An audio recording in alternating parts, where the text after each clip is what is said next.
What's up, Grayson Report? Let me fix my camera. Give me a second. Because I moved it because... Oh, I really moved it. Sorry. All right. What's up, Grayson Report? How's it going? Happy Thursday. How's everyone doing? What is up? Dusty, D Nice, Matthew, Shelly, Julissa, Tyrana,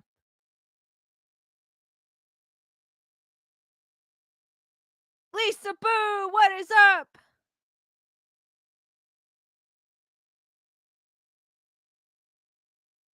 Wendy, how's everyone doing? How has your week been? We have gotten rain today. So it's been raining. I guess my power went off earlier today when I wasn't here, and then I guess the internet has been spotty because I kept getting text messages and I go, "What are you talking about? My internet's working." So if I intermittently disappear, it's my internet. You guys can blame it on that. Denny Rose, what is up? But how's everyone doing while we wait for people to trickle in?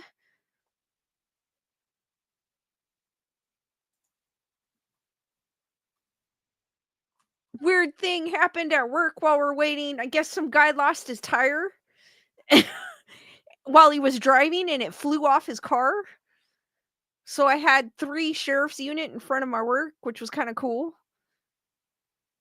Julissa goes, we have rain too. It's very stormy, but it had a break yesterday. It rained a little yesterday and then it stopped and then it started again. Dusty went for a walk on the beach today. Oh, that's super cool. Nerd Report in the house.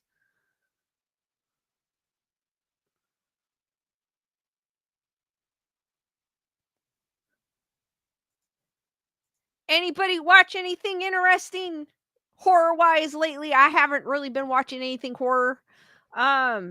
Destination of the Dam, if you guys are familiar with that on Max.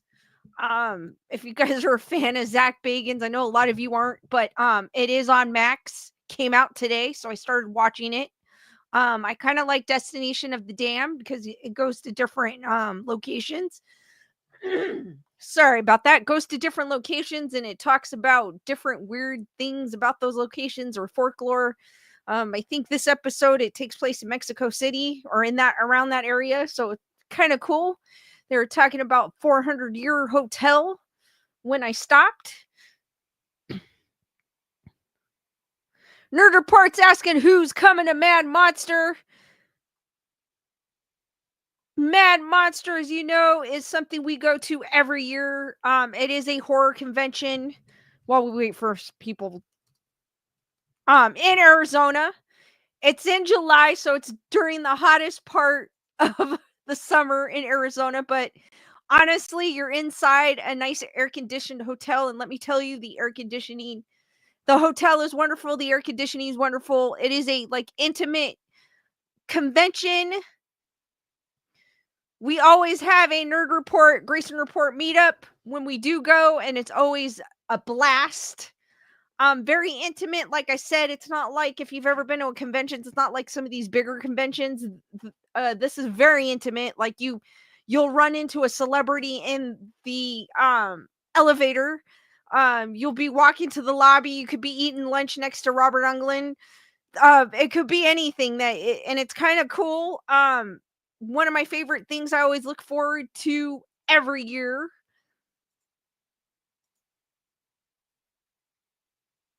Nerd Report goes at Julissa's going, really?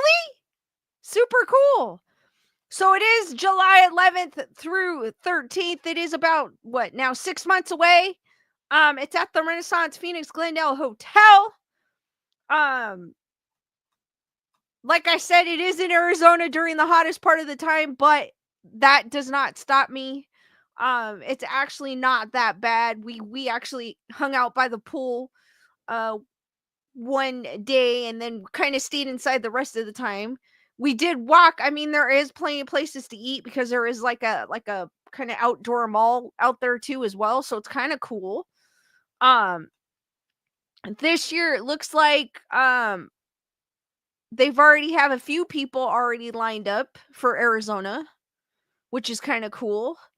Brooke Bundy, who was in Nightmare on Elm Street 3 and 4 and Star Trek The Next Generation, Robert Englund. He is super nice and welcoming. I think Bernadette ran into him in the hotel the last time she went. Or was it the last time we went or the year before that? Danielle Harris, she was in Halloween 4. She was in we don't talk about this one, but she was in the Rob Zombie's Halloween remake. Hatchet 3, Don't Tell Mom the Babysitter's Dead. Kane Hodder, Ken Kurzinger, Michael Pare, I'm probably going to butcher his name. Brooke Thesis and Amanda Wise. A lot of Nightmare on Elm Street actresses. And Eddie and the Cruisers, Bad Mood, and Street on Fire. And we have Freddy vs. Jason, Friday the 13th Part 8. No. And Kane Hodder, who did 7 through 10. And Wishmaster. And they'll announce more as we get closer, but that is July 11th through 13th. If you guys can make it, that'd be awesome. We do have a meetup as well. Nerd Report goes, I love Halloween 4.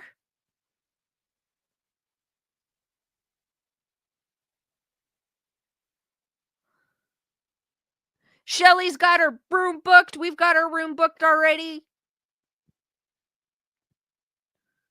And we may mix as well. Shelly goes, it was so much fun. I had a blast last year. Denny goes, I wish I'd love to go. But if you guys can make it, I highly recommend it. It is super fun. It's a blast. It's intimate. It's not, I mean, it does get crowded, but it's not like a Comic-Con. If you guys have ever gone to Comic-Con or like a normal convention, very intimate. Logical Spark, how's it going? Julissa will try. But if you'd like to go, definitely book the hotel through the website.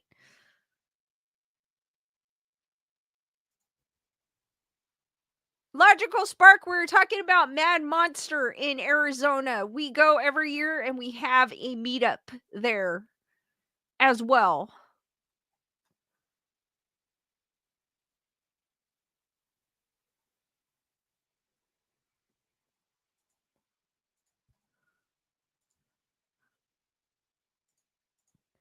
Then I always like to start off with a little movie news. And I realized I've kind of been out of the loop with movies. I know a few of them that are coming out because I've seen them trickle in, but this is the 5 most terrifying horror movies hitting theaters and streaming in February 2025. So if you want to get your spook on, here is your chance.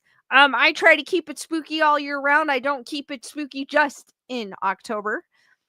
Oh, L'Amour, the month of romance and loving gesture. And if you want to celebrate Halloween, as they call it, after the major winter holidays, unless you're a horror fanatic, there are plenty of Christmas-themed horror movies that come out in November and December, which I had spoke about in previous streams, but it's far less common to see horror movies in February. Of course, there have been a few Valentine's Day horror releases over the years, like My Bloody Valentine. I loved both of them. I loved the remake and the original. Actually, I saw the remake first. This is the one where I didn't mind the remake. I feel like it's a slasher in a mask, so you can't tell the difference between the two, to be honest with you. So something like that, it's not like a person's actual face or like, body composition, I guess, like for Pinhead, for example. If you change Pinhead, that's obviously something you're going to notice. Something like Jason or anybody with a mask on, you really can't tell who the actor is. I enjoyed both of them. They both had a similar storyline. Obviously the original is gonna have like not it's gonna have that grainy type of footage with it because obviously it's older, so it's gonna have that sense of nostalgia to it. But the new one wasn't bad either. If you guys like slashers and haven't checked that out and looking for something Valentine-ish to watch that's spooky, check out My Bloody Valentine. But this year comes with surprising new movies to shock and thrill you as you endure the remainder of the wintry months. Read on to find out what new horror awaits you this month. I know I mentioned Heart Eyes. It does look super cool. It does come out tomorrow. It's directed by Josh Rubin. Um Interesting name. I don't know how the execution's going to be, but very interesting name. Very cool. Cool character just by the look of it. February, the month known for celebrating love with a perfectly timed release, Hard Eyes comes to theaters on February 7th, just 1 week before Valentine's Day. Actually, it's probably out in theaters tonight. However, the movie is not your usual charming romantic date night flick, but a slasher movie that revolves around a serial killer who specifically targets couples on that holiday. Yes! Sorry. I know I mean I've never been a fan of Valentine's Day, and I'm pretty sure there's a lot of you out there isn't. So to see a slasher attack couples on Valentine's Day, I'm all for it. The film stars Olivia Holt and Allie and Mason Gooding as co-workers in the early stages of a workplace romance. The two of them are forced to work late on Valentine's Day and are quickly marked as the notorious serial killers known as the Heart Eyes Killer. Even though they're not officially a couple, both of them will have to work together and trust one another to survive the night. Heart Eyes will have an exclusive theatrical release before moving to streaming platforms.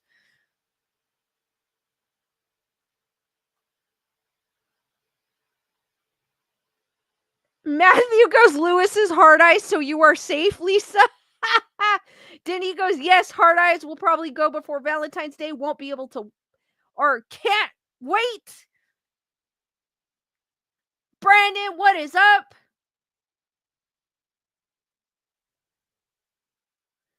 Logical Spark, that's kind of funny that you asked that because that is my next movie on my list. I have not seen any of the trailers. Some of them I do watch, some of them I kind of stay away from. And I haven't seen any of these. The Monkey is by it's directed by Osgood Perkins. I've heard a lot about Osgood Perkins. I believed he did. Hold on, I can't think of it. Osgood Perkins. What did he do? Long Legs? Long Legs. He did Long Legs. I have not seen that yet. I did see, because I was waiting for it to come on streaming. I did see that it was coming. Long Legs was coming to Hulu.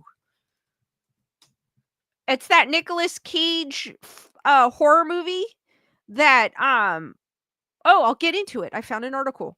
It's that Nicolas Cage horror movie, which I will get into more depth after I read this article. The Monkey, Longlegs director. Well, I mean, I guess I could have read the article. Longlegs director Osgood Perkins teams up with producer James Wan, who directed Insidious and worked as a writer and producer for the Saw franchise, to create a new adaptation of a Stephen King short story of the same name, The Monkey. When twins Hal and Bill Shelburne discover a toy monkey in their attic that plays a star drum that rests in its lap. In the original story, the monkey played the cymbals, but those are percussive facts. They quickly realize that every time the monkey plays its instrument, something devastating and deadly occurs. They attempt to dispose of the toy and go their separate ways as adults. Years later, suspicious deaths and accidents begin to surround them, forcing the two brothers to reunite and end the curse toy once and for all. The younger version of the twins is portrayed by Christian Convey, who will also be voicing Oliver in the latest season of Invincible, and the adult versions of Hal and Bill are portrayed by Divergent's Theo James, one of my favorite movies and books. Elijah Wood appears as the character Ted Hammerman. Adam Scott is Pete, the absent father of Hal and Bill. Try to say Hal and Bill over and over again. And Osgood Perkins also, Osgood is like this crazy, unique name. which goes with a horror director. Also, I actually like his name. It's unique. Also appears in the film as Chip, Hal, and Bill's uncle, along with Tatiana Maslany, who portrays Lois, Hal, and Bill's mother. The movie will have a theatrical release on February 21st, which is not next week, but the week after that, before it moves to streaming platforms.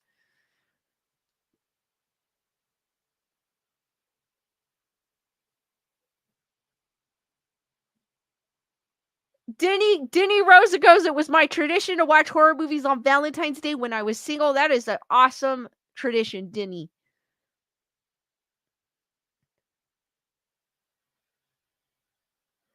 Matthew goes, I heard Alex Winter's Freaked is getting a 4K. Tyranno sounds good. I'll have to watch. I saw like bits and pieces of it. Like I haven't seen the complete trailer, but I've heard a lot of good things about it, but then people that say a lot of good things about a movie doesn't necessarily mean it's good. So I will wait until I see it. So streaming, we have The Gorge, which is coming out on February 14th, which is directed by Scott Dickerson. The Gorge is an action thriller that follows two highly trained snipers assigned to spend a year guarding a deep crevice in the ground. Posted on opposite sides of the gorge, they are forbidden to communicate with each other. Their only mission is to prevent whatever lies below them from surfacing and wreaking havoc on the world. Revisiting her Russian accent days is Anna Taylor-Joy, the menu. She was also in The Witch as Draza. Posted on the eastern side of the gorge, across from her on the western side of the mysterious crevice, is Miles Teller. Whiplash, he was also in Divergent as Levi, and Miles Taylor was also in the most recent Top Gun. Neither of them knows what lies beneath them, but they form a bond as the days pass and they interact out of curiosity and boredom. After an emergency, Levi attempts to cross the gorge via zipline, but he is dropped to the unknown depths below, causing Drazza to embark on a rescue mission. Sigourney Weaver also appears in the film, which is directed by Scott Derrickson. The Gorge is an Apple TV Plus original film and will be available to watch on platform on February 14th for anyone that has Apple Plus, which I don't. Tyranna, thank you for gifting one membership. And then Tyranna was gifted herself. Welcome, Tyranna, to the Wolfpack, and also for gifting the membership. Hearts for Tyranna. That was kind of weird.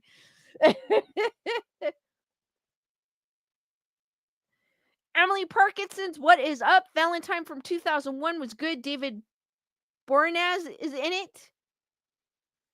That is kind of weird, Tyranna. Wolfman, which is out already.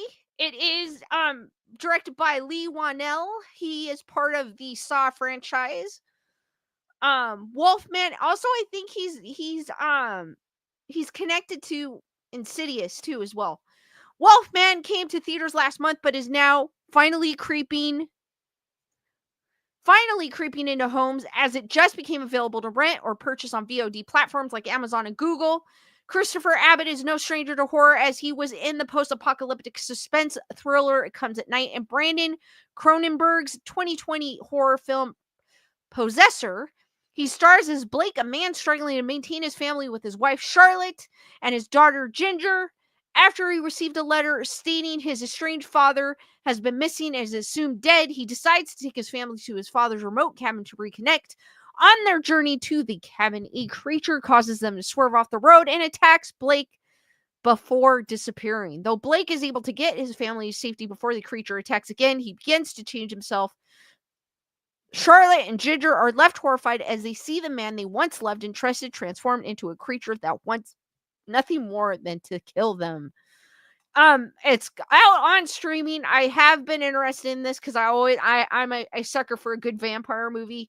I think this has more to I think it wants to follow, if I'm not mistaken, the Universal monster route. I think because they have a few movies also coming out. I think they have The Bride and Frankenstein coming out, if I'm not mistaken, as well. So I've been looking forward to that. I've also been looking forward to Nosferatu. I've actually heard it's good. It's directed by Robert Eggers. Although Nosferatu has a Christmas Day release and has recently become available to rent or purchase on streaming platforms already, nowadays it seems like movies are quickly going to digital. It's crazy. The film will have a DVD and Blu-ray release on February 18th, 2025 for those who want a physical copy of the movie in their homes. The film follows the 1922 film of the same name, which is based on Bram Stoker's Dracula, one of my favorite movies with Gary Oldman. I tried to read the book. It just was I don't know, it just, the way it was written, it just didn't get my attention. But I love Gary Oldman in Bram Stoker's Dracula. Thomas Hutter is sent off to greet and handle paperwork with Count Orlok, who has just recently purchased a new home in the town that Hutter lives in with his wife Ellen. During his absence, both Thomas and Ellen are plagued by horrific nightmares, which only get worse as Count Orlok tightens his cold grip on the young couple. As a vampiric title suggests, it is best to watch Nosferatu at night, where the sunlight cannot intrude, starring Bill Skarsgård as Count Orlok. Ooh, totally awesome. Nicholas Hoult as Thomas Hutter, Lily Rose Depp as Ellen Hutter. The movie boasts a stacked cast with a history of horror in each of their respective portfolios. William Dafoe and Ralph Ineson both have roles in the film as well, after working with director Robert Eggers on previous movies like The Lighthouse. The Lighthouse! Oh my God, let me tell you about The Lighthouse. The Lighthouse. I saw The Lighthouse and I don't know, it lost my interest. I know it got a lot of good reviews on it. People were talking about it, but when I saw it, I was like, what?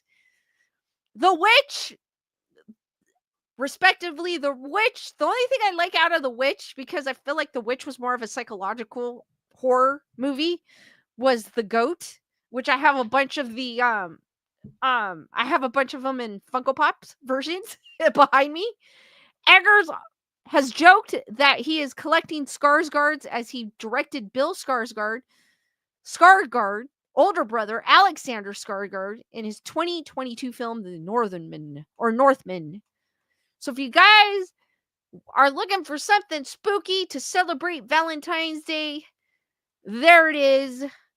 Or Halloween, as they call it. I see a lot of people advertising Halloween.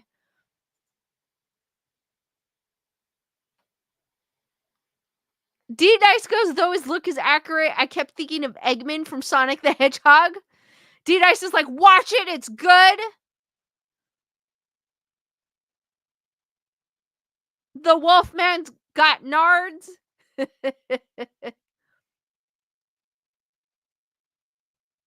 Actually, it's funny because Lewis, talking about Lee Wanell, Lewis was interviewing him, so I was the camera person, and so I got to interview Lewis interviewing Lee Wanell. D Nice goes, yeah, it's a psychological. The Lighthouse was a mind F. It's a psychological thing, and sometimes I do like psychological things, but sometimes I don't. And I just felt like that was, yeah, that one was a mind F. I do agree with you, D Nice, but I could not get into it. Like, I didn't see what the hype about it was. Shelly goes, the Skarsgård brothers are good actors. They definitely are.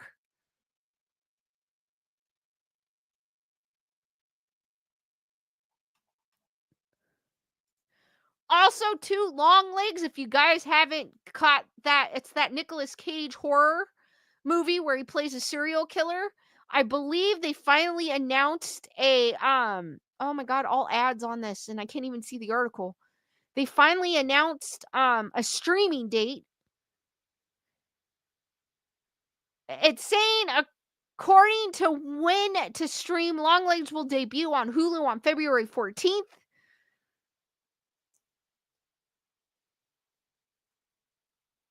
But that hasn't been confirmed, so I don't know if that's the exact date. But I am going to definitely be checking to see if it's on there, because I have been anticipating that to come on streaming and been looking forward to seeing it. I have heard it's really good. I am a Nicolas Cage fan, so I am looking forward to that. The Karen Show, thank you for that super chat. Hey, Lisa, finally caught you. Love you. Hearts for Karen from the Karen Show. Thank you, Karen. You're awesome.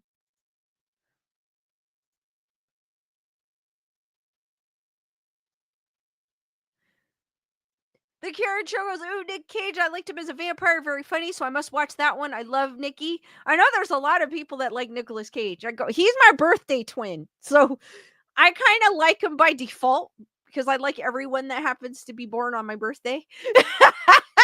Why not, right?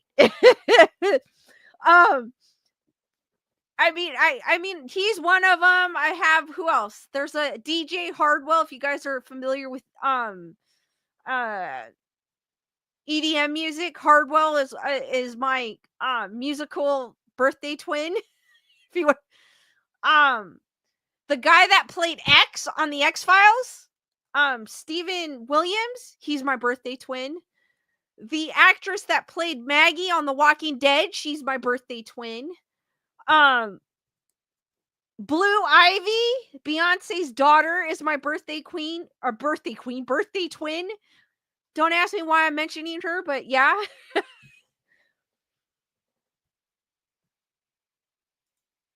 My favorite Nicolas Cage film is Con Air. Con Air is my favorite Nicolas Cage film.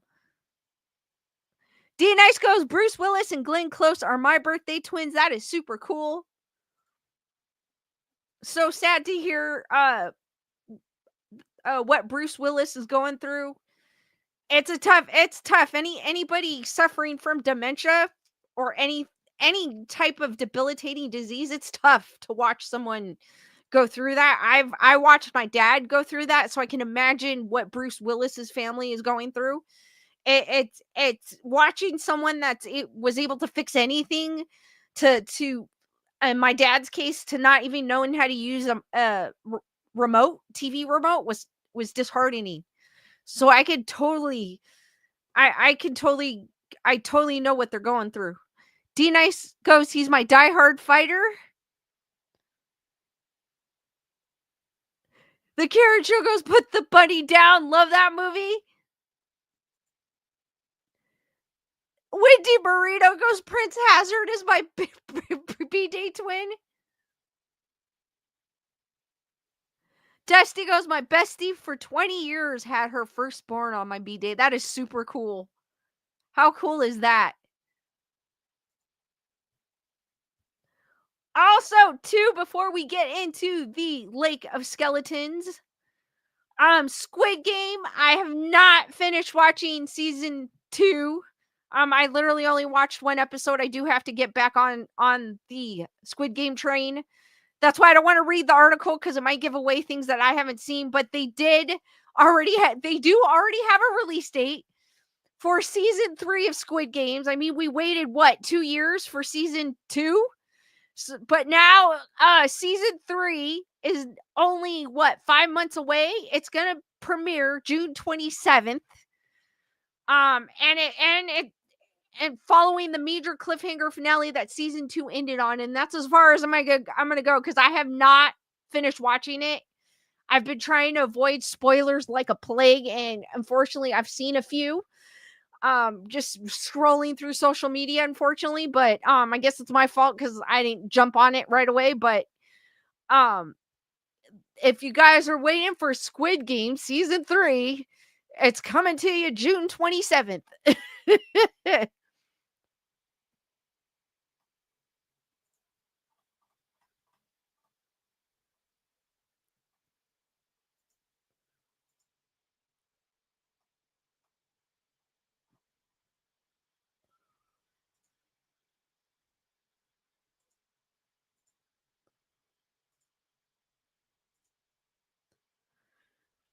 So this is inside the macabre history of Roopkund Lake, India's Lake of Skeletons.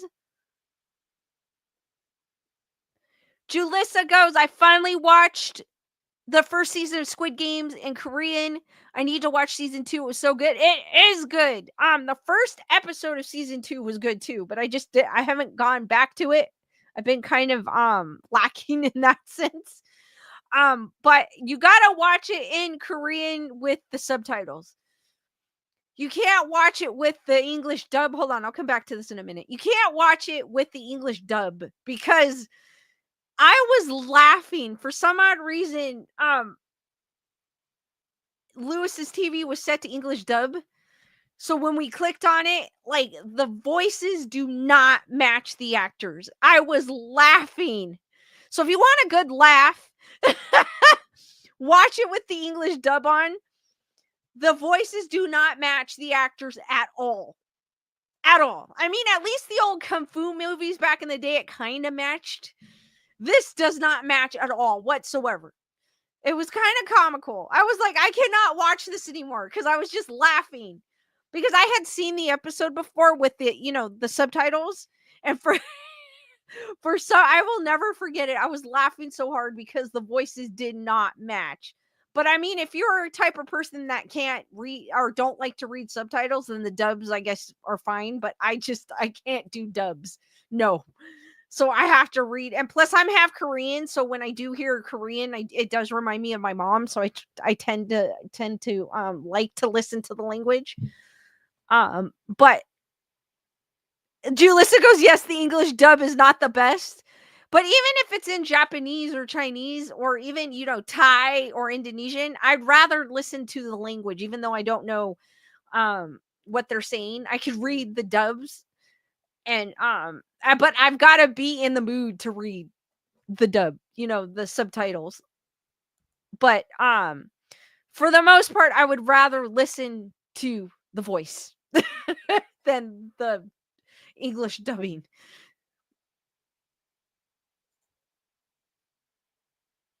So back to the Lake of Skeletons. I've never heard. Denny Rose goes, my husband and I watched the recent season. It's so good. I know I'm lacking. I will watch. Don't worry. I will. Roopkund Lake is a 5-day hike from the closest village, but it is filled with the skeletons of hundreds of people and nobody knows how they got there. I don't know how I would feel.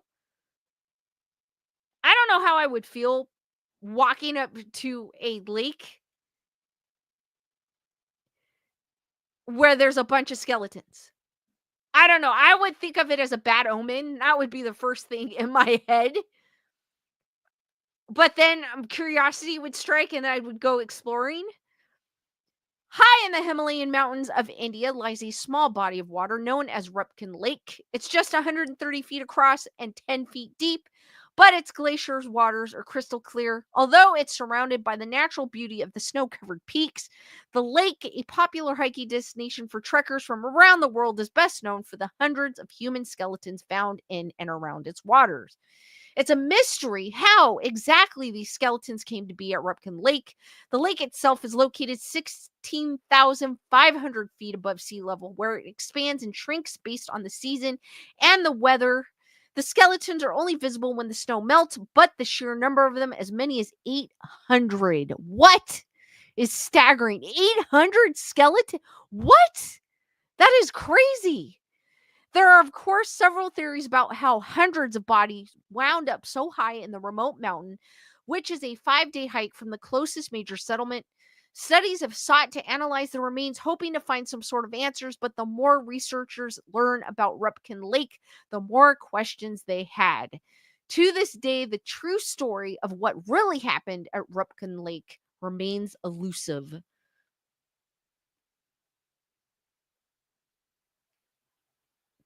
Shelley's like, oh, skeletons could dig it.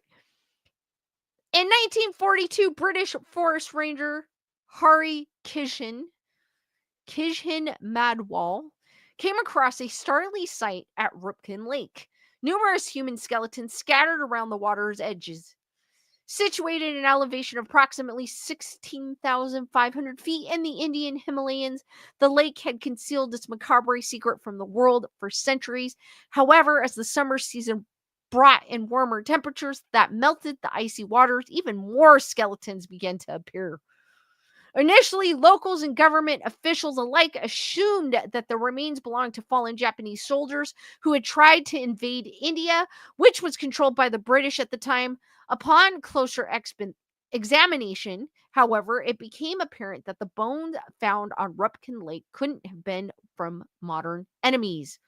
What? Like, there's just bones. Like, bones just laying there. That is crazy. And they're human bones. That's what makes it even. I'd be like, I'm not touching anything. Bad omen. Despite traces of hair and even skin apparent on the skeletons, which remain well preserved thanks to the cold, dry Himalayan air, the Japanese soldier theory was dismissed upon the realization that the bones in question were far, far too old. The discovery and subsequent announcement sparked worldwide interest among researchers, historians, and the general public, leading to numerous expeditions and studies aimed at unraveling the mystery of the so-called Lake of Skeletons. And though several theories were put forth, none could quite explain the strange circumstances. Mr. Ruck Gaming, what is up?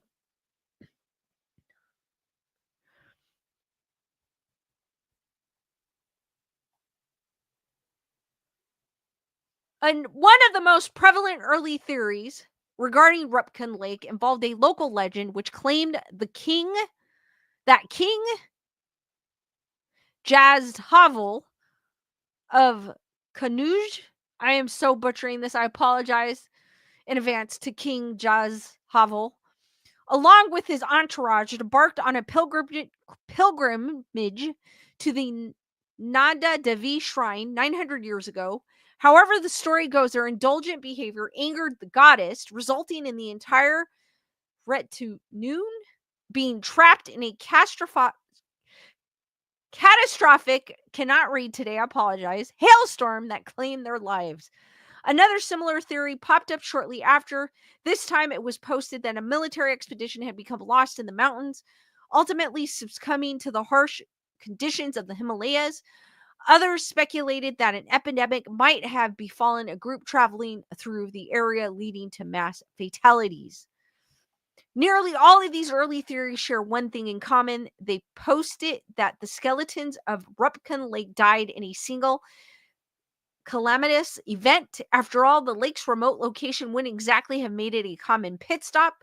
However, given that there could be anywhere from 600 to 800 skeletons at the lake, it seems odd that so many people could die and be lost to history.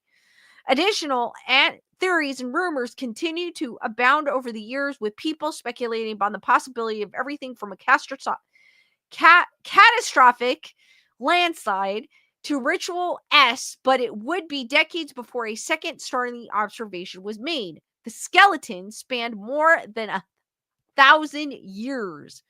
I am tongue twisting. I'm getting tongue twisted on that catastrophic. In 2019, a study published in the scientific journal Nature revealed, something unexpected. The skeletons of Rupkund Lake consisted of at least 3 different groups of people, but the researchers' findings only got stranger from there. The 5-year-long study analyzed 38 of the bodies and found that there was no way they all could have died in the same event. Their DNA revealed that most of them were genetically related to modern South Asians, but a few had Mediterranean ancestries. What's more, the Asian skeletons dated back some 1,200 years, while the Mediterranean remains were much more recent, likely from the 19th century. That is crazy. The older bodies were easier to explain. The legend of a hailstorm seemed to have some truth. After all, many of the skulls had fractures caused by blunt force trauma, and a ridge that runs above Rupkund Lake is part of a pilgrimage route of the goddess Nanda Devi. The 9th century skeletons may indeed have been pilgrims who were lethally pummeled by hail. Over the years, landslides and avalanches likely pushed their bodies down the steep slope toward the lake, where they came to a final rest. The hypothesis is supported by the fact that artifacts like slippers, bamboo parasols, and oh my god, I'm getting tongue-tied. Seashell bangles have also been found at the site. Devotees of Nanda Devi were known to carry such items during the pilgrimages. However, the Mediterranean bodies were puzzling. There are no records of large groups of Europeans in the area in the 1800s, particularly not anyone who would be following a Hindu pilgrim Midge Trail. I'm getting tongue twisted on that too. Some scientists question whether they may have been local descendants of Alexander the Great's army, which invaded India in 327 BCE, but the remains show evidence that they'd eaten a Mediterranean based diet as well. That is crazy. They were able to tell their diet. Super cool. In the end, nobody really knows why or who the skeletons at Roopkund Lake are or how they got there. All scientific studies to date have led to more questions than answers. What we do know is that they died in multiple events over the course of more than 1,000 years. They were all seemingly in good health, and they were mostly middle-aged adults. Other than this, almost everything about the bodies remains an enigma. Were they all pilgrims caught in unfortunate weather conditions? Did they get lost in the snowy mountains and die of exposure? Did Nanda Devi really bring hail as strong as iron to kill an ancient king? We may never know, but for now, the chilling mystery of Roopkund Lake continues to draw the attention of scientists and curious tourists alike. That is crazy to come across a lake where there's skeletons. That just, and they still don't know how they got there. Dusty Goes does sound like a horrific weather event. I feel like part of it is, but then they're saying there were some bodies that had a Mediterranean diet.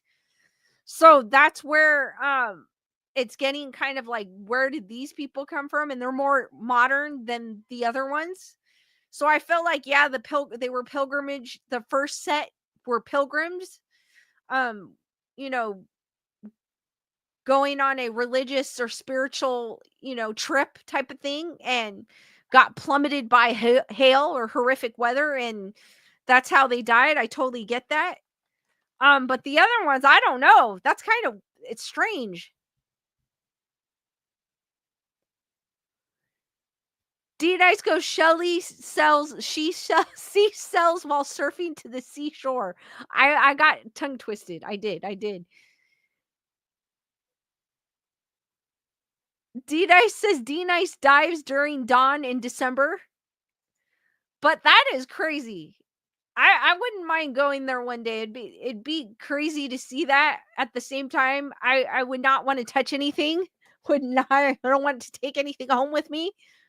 But what do you guys think of that Rupkin Lake?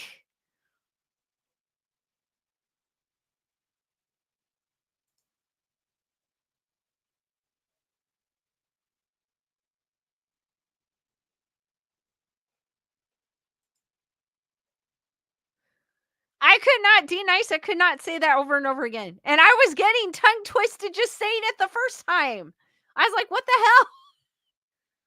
Shelly goes, I'd want to go to it. I would want to go to it. But like I said, I would not touch anything at all. I don't know. There's something with me and disturbing the dead. So I would never want to touch bones or anything.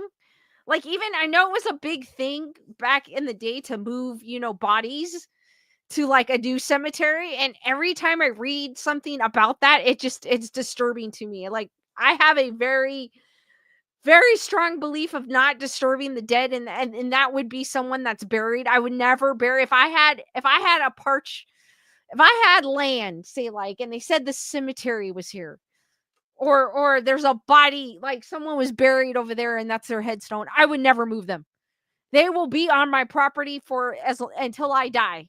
I would never move them. I know it was a thing to do to move cemeteries, and they built things on top of cemeteries, but I just feel like that's disturbing the dead. You're just asking for things to happen. Julissa goes, I sure wouldn't go in it. I wouldn't go in it at all. No. Tyranna goes, I would go to explore. Dusty goes, makes me think about the bodies they were finding in Lake Mead when it dropped so low, possibly yes! Like how they found, very true, how they found that guy that was in a barrel in Lake Mead. That is crazy. They also say Lake Mead is like cursed in a way too. But possibility, you never know. But but yeah, it's crazy like how like the water level dropping and what you find in lakes when that happens. Makes you wonder what else is lurking beneath the waters that we don't know about. All right, guys, I am gonna open. Oh, guys, as always, he was on screen. I gotta move the camera now. I forgot to mention Skeleduck, but I'm making it easier for you guys because I'm moving the camera. Well, he's Skeleduck is somewhere in this background. I forgot to mention it at the beginning. I'll give you a few minutes to look. I probably gave it away because I moved the camera because he went off screen. I'm giving you guys a hint. I'll give you guys a few minutes to look for him, and I am now open for questions, answers. I do have a big horror movie list that I need to catch up on. For sure, I'm looking forward to a lot of those movies coming out on streaming. That I spoke about.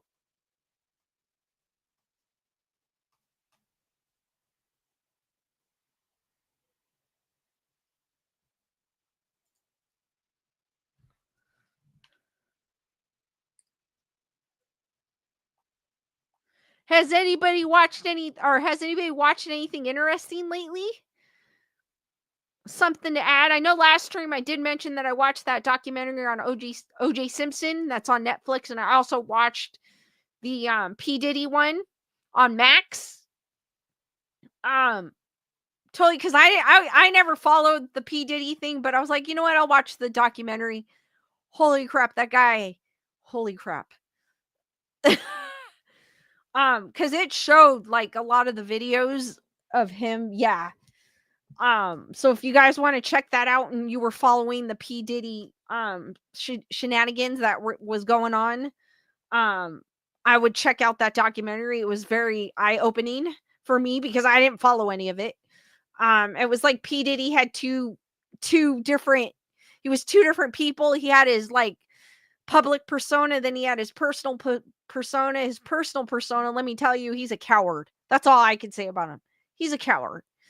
He is a manipulative coward because they do interview people that did work for him, so they did have his personal assistant there as well as like his personal cook, and his personal cook had mentioned like she was losing hair because of the stress from him, and he would threaten people, and obviously people believed.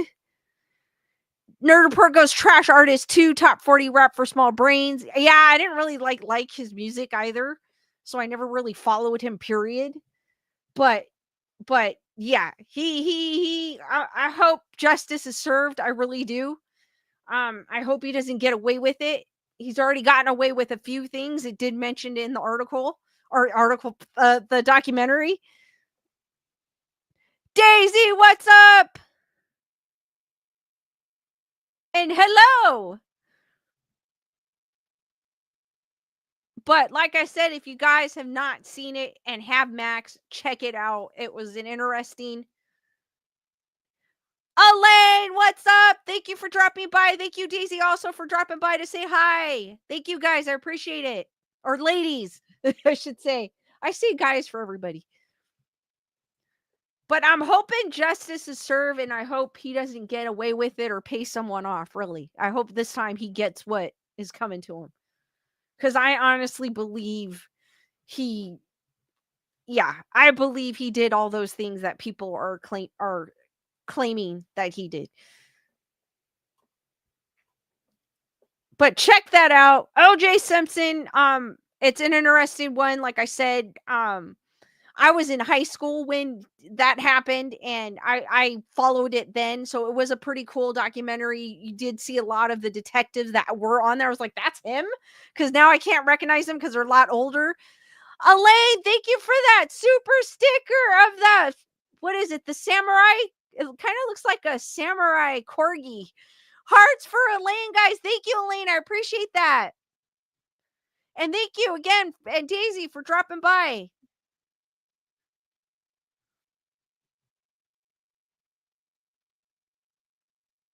But check those out if you have Max for the Diddy and if you have Netflix for the OJ Simpson.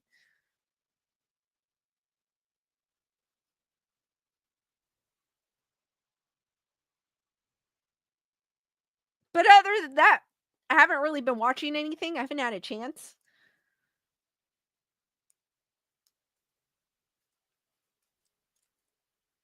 And I have a long list that I need to catch up on.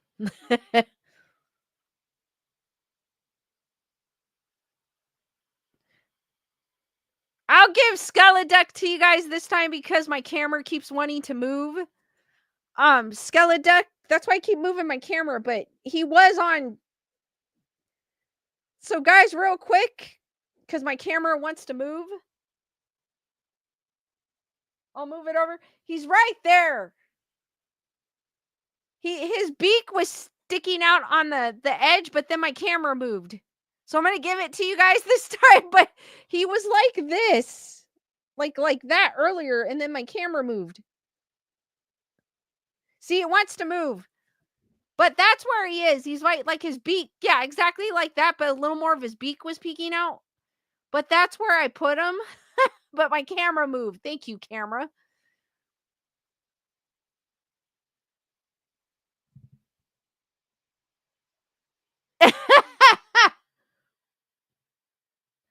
D Nice goes Skeleduck moves the camera. He's shy. Shelly's like, no wonder I couldn't find him. His beak, I mean, you can barely see it now, but it was more, I had it more shown. There was a little more of his beak there, but then the camera moved, and I was like, that's okay. It was a good hiding spot there.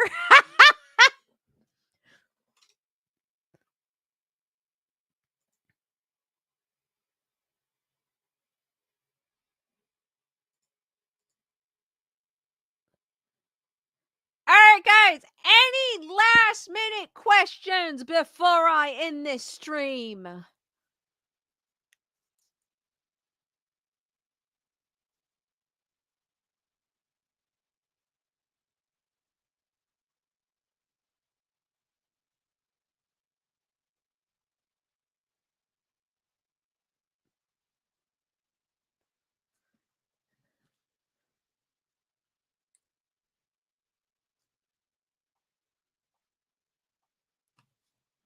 And my power didn't go off, or internet, so that was good.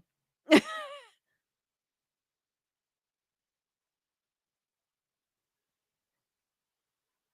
right, guys, without further ado, if there are no further questions, I am going to end the stream here. No, I'm just kidding. I'm going to end the stream here. Thank you guys for joining me on this edition of Grayson Report.